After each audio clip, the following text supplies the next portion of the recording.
पहले 16 मई को president Vladimir Putin ने चाइना का दौरा किया और ये उनका अभी जो फिफ्थ टर्म जो है एज ए प्रेसिडेंट संभालने के बाद पहला विजिट था चाइना का। तो दोनों कंट्रीज के दरमियान एक फ्रेंडली रिलेशन है जो पूरी दुनिया के लिए, इनके लिए तो फ़ायदेमंद है लेकिन पूरी दुनिया के लिए भी बहुत ज़्यादा बेनिफिशियल है। चाइना जो है वो यूएस को रिप्लेस करने के बारे में अपने प्रोग्राम बना रहा है एज ए हेजिमोन कि जो यूएस जो throughout the world global hegemon बना हुआ उसको चाइना जो है रिप्लेस करना चाह रहा है और रशिया जो है वो इसके साथ खड़ा हुआ है इसमें। और दोनों कंट्रीज मिलके एक जो कंसेप्ट है पीस और सिक्योरिटी का उसको रिडिफाइन कर रहे हैं। रशिया यूएस की जो हेजिमनी को सबसे बड़ी चीज़ जिसने चैलेंज किया है और इसकी क्रेडिबिलिटी को जो है वो ख़त्म करने की वजह बना है वो इसराइल की सपोर्ट है गज़ा वार में। तो अब उसके बाद से अभी जो चाइना और रशिया हैं वो ज़्यादा कन्विंसिंग फील होते हैं यूएस की निस्बत, क्योंकि यूएस अपना जो है क्रेडिबिलिटी वो खो चुका है, अपना जो मौक़िफ़ था वो ऑलमोस्ट वो खो चुका है। तो जो यूएस और रशिया और चाइना है वो अपनी अचीवमेंट्स की वजह से ये शो कर रहे हैं कि यूएस जो है वो ग्रेजुअली उनके लिए स्पेस जो है वो क्रिएट कर रहा है ग्लोबल जो है सिनेरियो में, ग्लोबल जो है कह सकते हैं हेजिमनी में वो अपनी स्पेस छोड़ के चाइना और यूएस को रशिया और यूएस को वो जो है स्पेस प्रोवाइड कर रहे हैं। अब सीरिया की बात करें तो ईरान रशिया यूएस और इसराइल की चाहने के बावजूद वहाँ पे वो रजीम चेंज नहीं करवा सके और रशिया और ईरान ने वहाँ पे जो बशार अल असद की जो गवर्नमेंट उसको सपोर्ट किया और उसको जो है पावर में रखा, बावजूद इसके कि ना इसराइल इसको चाहता था कि और ना ही यूएस चाहता था। तो ये उनके लिए बहुत बड़ी सक्सेस थी इसके लिए रशिया और ईरान के लिए। ईरान को सपोर्ट कर रहे हैं इसके बावजूद कि इस पर सैंक्शंस लगी हुई हैं और ये सैंक्शंस को जो है वो अपने लिए रुकावट बनने नहीं दे रहे सारे काम में।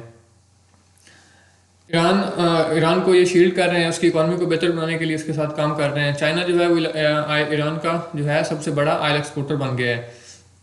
रशिया की बात करें तो रशिया जो है वो 27% जो है उसका इंपोर्ट्स में ऑयल इंपोर्ट्स में इंक्रीज हुआ है।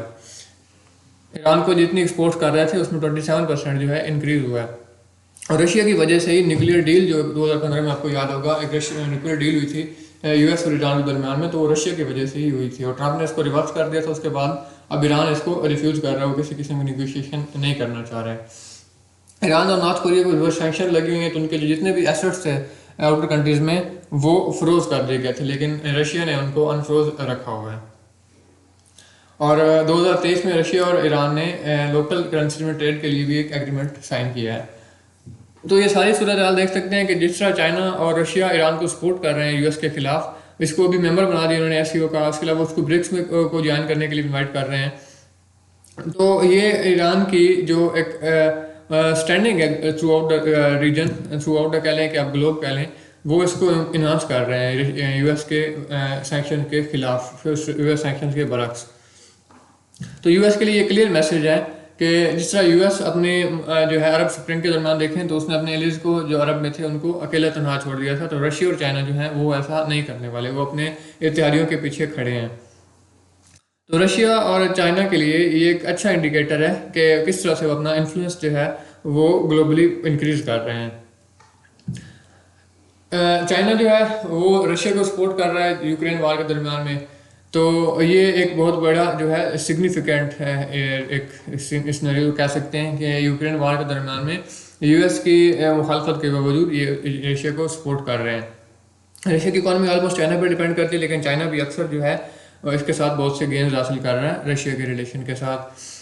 रशिया जो है वो चाइना का लार्जेस्ट क्रूड ऑयल सप्लायर बन चुका है, यानी सबसे ज़्यादा जो चाइना को ऑयल सप्लाई कर रहे हैं क्रूड ऑयल वो रशिया, और उनकी जो है म्यूचुअल ट्रेड वो $140 बिलियन तक पहुँच चुकी है। रशिया जो है वो अपने मिलिट्री कैपेबिलिटीज़ को भी यूटिलाइज कर रहा है चाइना और ईरान को जो है आगे अपग्रेड करने के लिए, उनकी मिलिट्री को अपग्रेड करने के लिए। चाइना जो सबमरीन्स वहाँ से ले रहा है और ईरान जो है फाइटर जेट्स और डिफेंस सिस्टम जो है वो रशिया से खरीद रहा है। नॉर्थ कोरिया को दोनों कंट्री सपोर्ट कर रहे हैं। फॉर एग्जांपल देखें तो रिसेंटली रशिया ने एक स्पाई सैटेलाइट था नॉर्थ कोरिया का, उसको लॉन्च करने में उनकी हेल्प की है। चाइना के लिए नॉर्थ कोरिया बहुत ज़्यादा इंपॉर्टेंट है, उनकी बायलैटरल, इसी वजह से उनके बायलैटरल डिफेंस और स्ट्रेटेजिक पार्टनरशिप जो है वो काफ़ी ज़्यादा है, क्योंकि इनके बॉर्डर्स जो हैं आपस में मिलते हैं। नॉर्थ कोरिया की इकॉनमी तकरीबन 80% इसकी ट्रेड जो है वो चाइना के साथ हो रही है। नॉर्थ कोरिया की इकॉनमी वो डायरेक्टली चाइना पे डिपेंडेंट है। चाइना इसको इतना वैल्यू क्यों देता है, क्योंकि ये एक वेस्टर्न इन्फ्लुएंस के खिलाफ इनके लिए एक बफर जोन के तौर पे काम कर रहा है। अगर ऐसा नहीं होगा तो ये, अगर फर्ज करें ये नॉर्थ कोरिया जो है अमेरिका का एली बन जाता है, इत्तेहादी बन जाता, तो अमेरिकन फोर्सेज जो है डायरेक्ट चाइना के बॉर्डर तक पहुंच सकती थी। तो इस वजह से चाइना जो है वो नॉर्थ कोरिया को सपोर्ट करता है ताकि वो रशिया के यूएस के खिलाफ एक बफर जोन बना रहे।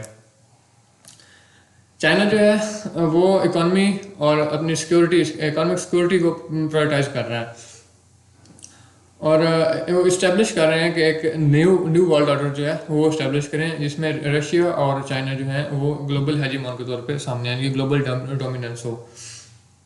अब मिलिट्री के तौर पे बात करें तो चाइना जो है वो वेस्टर्न पैसिफिक और इंडियन ओशन में 9 एयरक्राफ्ट कैरियर्स जो है लॉन्च करने का प्रोग्राम रखता है 2030 तक, और ये पाकिस्तान की गवादर पोर्ट को भी यूटिलाइज कर सकते हैं अपने मिलिट्री पर्पज़ के लिए।